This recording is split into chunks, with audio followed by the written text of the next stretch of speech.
पहले दोस्तों बात करते हैं उत्तराखंड के चिकिया विभाग के आज की न्यू अपडेट के बारे में, साथ ही जॉब कार्ड में अपडेट देखने को मिल जाएंगे। सबसे बड़ी बात कर लेते हैं यहाँ पर सीबीएसई 11वीं 12वीं का परीक्षा प्रारूप बदला। तो यहाँ पर देख सकते हैं कि आपके जो यहाँ पर सीबीएसई है उसमें कुछ प्रारूप में बदलाव कर दिया गया है। कहा गया है कि सीबीएसई के अधिकारियों का कहना है कि शैक्षिक सत्र 2024-25 से 11वीं 12वीं का जो है परीक्षाओं में दक्षता आधारित प्रश्न ज़्यादा संख्या में जो है शामिल होंगे। तो दक्षता के आधार पर जो है प्रश्नों की संख्या ज़्यादा पूछे जाएंगे। इसका उद्देश्य यह पता करना है कि छात्र वास्तविक जीवन में जो है इन अवधारणा को कितना समझ रहा है।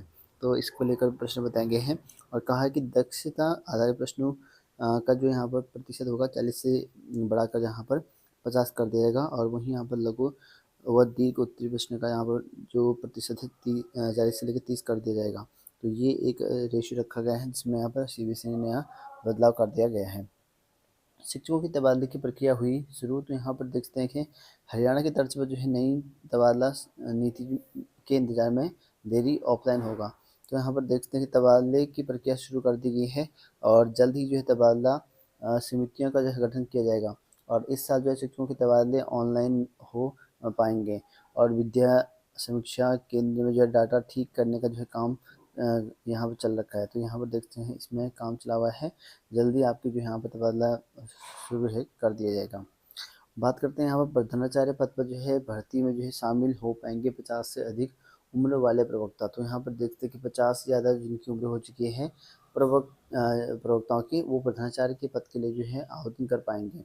इसके लिए कहा है कि 50 से ज़्यादा यहाँ पर उम्र वाले प्रवक्ताओं की बड़ी राहत दी है। इसके लिए प्रधानाचार्य पद के लिए जो है लोक सेवा आयोग की ओर से यहाँ पर कराई जा रही विभागीय परीक्षा में जो है शामिल करने के निर्देश दिए गए हैं। और कोर्ट ने कहा कि भर्ती परीक्षा परिणाम की घोषणा जो है सहित पूरी प्रक्रिया कोर्ट के निर्णय के अधीन रहेंगी, बताया गया है। तो भर्ती प्रक्रिया जो है पूरा निर्णय जो है कोर्ट के अधीन रहेगा और याचिकाकर्ता को 9 अप्रैल तक जो है ऑफलाइन आवेदन जमा करने की जो है अनुमति दी गई है। तो 9 तारीख तक जो है ऑफलाइन तरीके से करने की बात करी गई है।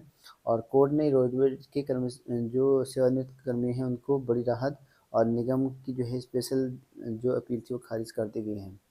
तो देखते हैं प्रधानाचार्य के पद पर जो है शामिल हो पाएंगे 50 से ज़्यादा की उम्र वाले प्रवक्ता। इसके लिए यहाँ पर परिणाम जहाँ पर बताया गया विभागीय परीक्षा में जो है इसके निर्देश जारी कर दिए गए हैं। आज से बुजुर्ग दिव्यांग घर पर डालेंगे वोट। तो यहाँ पर देखते हैं पौड़ी जिले में 85 वर्ष से अधिक के लगभग 1396 और यहाँ पर 315 हैं दिव्यांग मतदाता। तो जो वैलिड पेपर से नहीं कर सकते मतदान उसे जो है 10 अप्रैल तक जो है मिलेगा दूसरा मौका, बताया गया है। तो ये घर पर करने वाले हैं वोट। और शिक्षकों के तबादले की प्रक्रिया शुरू नहीं होंगे ऑनलाइन। तो यहाँ पर बताया गया है प्रक्रिया शुरू है और ऑनलाइन नहीं होंगे। और हरियाणा की तरफ से जो है यहाँ पर शिक्षा विभाग में नई जो तबादला नीति है वो करने वाले हैं और पोर्टल पर जो है डाटा अपलोड करने के निर्देश जारी कर दिए गए हैं। तबादले की जो समय सारणी है वो भी जारी कर दी गई है। चुनाव में ड्यूटी के चलते यहाँ पर जो है तय समय पर तबादला करना चुनौती बताया गया है। और सर्दी या खांसी से परेशान मरीजों की रिपोर्ट आ रही स्वाइन फ्लू पॉजिटिव। तो यहाँ पर देखते हैं दोनों अस्पताल में दिसंबर से अब तक जो 70 मरीज आ चुके हैं स्वाइन फ्लू की रिपोर्ट। और जिनको खांसी सर्दी जुकाम है तो ये स्वाइन फ्लू की रिपोर्ट भी आ रखी है। बात करते हैं वन निगम में जो है 500 पद और यहाँ पर कर्मचारी 650 भर्ती है। तो देखते हैं वन निगम में 500 पद खाली होने के बाद 650 यहाँ पर भर्ती गए। इसमें आप देखते हैं वन निगम में अब जो है आउटसोर्स कर्मचारी की भर्ती को लेकर जो है घमासान मचा हुआ है। इसमें वर्तमान में निगम में 650 कर्मचारी जो है तैनात हैं, जबकि यहाँ पर जरूरत 500 की थी। तो 500 की जरूरत थी लेकिन ज़्यादा भर दिए गए हैं और किसी पद पर जो है तो 3-3 कर्मचारी रखे हैं, क्योंकि किसी पद पर जो है 3-3 कर्मचारी रखे गए हैं। अब उनको हटाने को लेकर जो है कर्मचारी संगठन और प्रबंधक ठन गए हैं। तो ये एक मामला हुआ है जिसमें आप वन विभाग में देख सकते हैं जो कि आउटसोर्स पद पर यहाँ पर रखे गए हैं। 6 कंप्यूटर के लिए जो है 18 ऑपरेटर। तो वन निगम देहरादून में जो है SDM कार्यालय में बताया गया है कि जो सॉरी DMS कार्यालय में बताया गया डिपो में कुल 6 कंप्यूटर हैं जिनमें संचालकों के लिए 18 ऑपरेटर रखे गए हैं। कर्मचारी हटाए तो आंदोलन। तो कर्मचारी हटाए तो आंदोलन करने की बात भी करी गई है। शासन को भेज दी रिपोर्ट। शासन को रिपोर्ट भी भेज दी गई है, ज़्यादा पद वहाँ रख दिए गए हैं। गजब, मानक पूरे नहीं करने वाले भी बन गए प्रोफेसर। तो यहाँ पर देखते हैं कि उच्च शिक्षा विभाग में 38 अधिकारी प्राचार्य और शिक्षकों के प्रोफेसर पद पर जो है प्रमोशन सवाल के घेरे में आ गए हैं। और उच्च स्तरीय जो है जांच में 20 लोग ऐसे पाए गए हैं जो यहाँ पर प्रोफेसर के पद पर जो है प्रमोशन के लिए मानक पूरे नहीं करते हैं। तो मानक पूरे तो नहीं करते हैं, लेकिन फिर भी उनको यहाँ पर प्रोफेसर बना दिया गया है, जो कि आप लोग यहाँ पर देखते इस तरह यहाँ पर हुआ है। अनर्ह प्राध्यापकों की होगी सुनवाई। तो अब अनर्ह जो 20 प्राध्यापक हैं उनकी सुनवाई होने वाली है और बिना योग्यता के जो है उनको प्राध्यापक प्रोफेसर बना दिए गए हैं। रोडवेज से रिटायर हुए कर्मचारियों से रिकवरी पर जो है हाईकोर्ट ने लगाई रोक। तो रिकवरी को लेकर जो है हाईकोर्ट ने रोक लगाई है और 400 के लगभग जो है रिटायर रोडवेज कर्मचारी प्रदेश में हैं और 500 से ज़्यादा कार्यरत कर्मी प्रभावित होंगे बताया गया है। हाईकोर्ट के आदेश के प्रति की प्रतीक्षा की जा रही है, उसका अध्ययन करने के बाद जो है आगे कार्रवाई की जाएगी, ऐसा बताया गया है। बच्चों की कॉपियों के पेज घटे, दाम बढ़े। तो यहाँ पे देख सकते हैं कॉपी किताबों की जो है कीमतों में 20% जो है उछाल। महंगाई के कारण परेशान यहाँ पर अभिभावक। अभिभावकों की मांग स्कूल की शिकायत के लिए जो है नंबर जारी हो। तो अभिभावकों की मांग की है कि स्कूल की शिकायत को लेकर जो है नंबर जारी हो, बिना कॉपी नहीं मिल रही किताबें। तो यहाँ पर कई स्कूल ऐसे हैं जहाँ पर बिना कॉपियाँ की किताबें नहीं मिल पा रही हैं। प्रधानाचार्य के पद पर जो 50 से ज़्यादा उम्र वाले जो हैं अभ्यर्थी उनको अनुमति दे दी है कोर्ट के अनुसार। विश्वविद्यालय के लिए यहाँ जो है दोबारा कॉपियों का जो है मूल्यांकन बना चुनौती।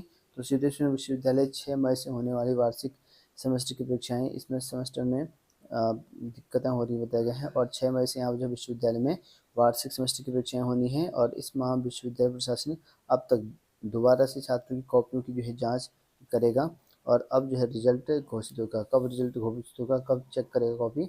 और 2023-24 के लिए जो सेमेस्टर परीक्षा का विश्वविद्यालय प्रशासन ने कुछ दिन पहले यहाँ पर रिजल्ट जारी किया है और 21 अप्रैल तक जो है तक का समय दिया है विश्वविद्यालय को छात्रों ने। और वहीं बात करें यहाँ पर पढ़ाई में हो दिक्कत तो छात्र मैसेज से कराएं शिकायत दर्ज। तो यहाँ पर कुलपति डीएसपी परिषद के विभिन्न विभागों का जो है जायजा और कक्षाओं में जो है देरी से आने वाले शिक्षकों को चेतावनी दी है और अनुपस्थित और गुणवत्ता में सुधार लाने को लिए कहा है। और कुमाऊं विश्वविद्यालय नैनीताल के प्रोफेसर कुलपति जो कि प्रोफेसर DS रावत हैं, उनकी तरह गुरुवार को डीएसपी परिषद का जो है औचक निरीक्षण किया। उन्होंने कॉलेज में शिक्षा की गुणवत्ता को परख और साथ ही कक्षाओं में जाकर जो छात्रों से संवाद किया और कहा कि कक्षाओं में शिक्षक नहीं आ रहे हैं तो पढ़ाई में किसी प्रकार की दिक्कत आ रही है तो छात्र मैसेज के माध्यम से शिकायत दर्ज करा सकते हैं। तो यहाँ पर शिकायत दर्ज कराने की बात करी गई है। और वहीं बात करें शिकायत शिक्षकों की तबादले प्रक्रिया शुरू। तो हरियाणा की तरफ से होने वाले हैं और इसमें यहाँ पर बताया गया है कि सभी विभागों और शासन स्तर पर, मंडल स्तर पर, जनपद स्तर पर तबादले की समिति का गठन 1 अप्रैल से होगा और सुगम दुर्गम क्षेत्र की जो सूची है विभाग को वेबसाइट में 15 अप्रैल तक अपलोड कर दिया जाएगा। समय सारणी बनी है इसके लिए, ठीक है। और पात्र जो यहाँ पर कर्मी होंगे 10 इच्छित स्थान का विकल्प यहाँ पर भर सकेंगे 20 अप्रैल तक। और अनुरोध पर जो है तबादले के लिए जो है यहाँ पर आवेदन आमंत्रित किए जाएंगे 30 अप्रैल तक और समिति की बैठक यहाँ पर 25 मई को होगी। तबादले का जो आदेश होगा 10 जून को होगा। सीबीएसई ने बदला 11वीं-10वीं का एग्जाम का फॉर्मेट। तो फॉर्मेट यहाँ पर प्रश्न बदल दिए हैं और दीर्घ उत्तर सहित जो है यहाँ पर अन्य प्रश्न 10% घटाकर रहेंगे 30% बताए गए हैं। पुस्तकें खरीदने के लिए यहाँ पर मिलेगा 15 दिन का समय। तो यहाँ पर देखते हैं निजी स्कूल बुक से सेलर्स के साथ बैठक करते हुए तहसीलदार सचिव और इसमें यहाँ पर बताया कि 15 दिन का समय मिलेगा पुस्तक खरीदने के लिए। और पहली कक्षा में प्रवेश के लिए निर्धारित आयु में दिक्कत। तो यहाँ पर पहली कक्षा में बताया गया कि 10 अगस्त 2023 को यहाँ पर निर्देश जारी की गई थी कि कक्षा 1 में प्रवेश के लिए यहाँ पर जो है बच्चे की उम्र 6 वर्ष अथवा 5 वर्ष 12 माह पूर्ण होनी चाहिए। तो इसी को दिक्कत यहाँ पर सामने आ रही है। और पीसीएस परीक्षा में जो है क्षेत्रीय आरक्षण को चुनौती देने वाली याचिका पर सुनवाई। तो 30% फीसदी जो पीसीएस परीक्षा के आरक्षण को लेकर था उसकी याचिका पर सुनवाई की गई है। कोर्ट ने राज्य सरकार से जवाब दाखिल करने के लिए कहा है। तो अगली सुनवाई यहाँ पर जो है 7 मई को रखी गई है तिथि। बात करते हैं आज की जॉब अलर्ट को लेकर। तो यहाँ पर AIASL में 74 पद निकाले गए हैं। इसके लिए यहाँ पर कर सकते हैं 16 इंटरव्यू का 16-18 अप्रैल को। और ICSI में 30 पद निकाले गए हैं, 15 अप्रैल की अंतिम तिथि है। और ECHS में 22 पद निकाले गए हैं, इसमें 22 अप्रैल तक आवेदन कर सकते हैं। राष्ट्रीय प्रौद्योगिकी संस्थान दुर्गापुर में 43 पद निकाले गए, 30 अप्रैल तक आवेदन कर सकते हैं। और NHPC में 17 पद निकाले गए हैं, इसमें 12 अप्रैल तक आवेदन कर सकते हैं। और साथ में अन्य पत्र हैं इन पर भी यहाँ पर ट्राई कर सकते हैं पदों के लिए।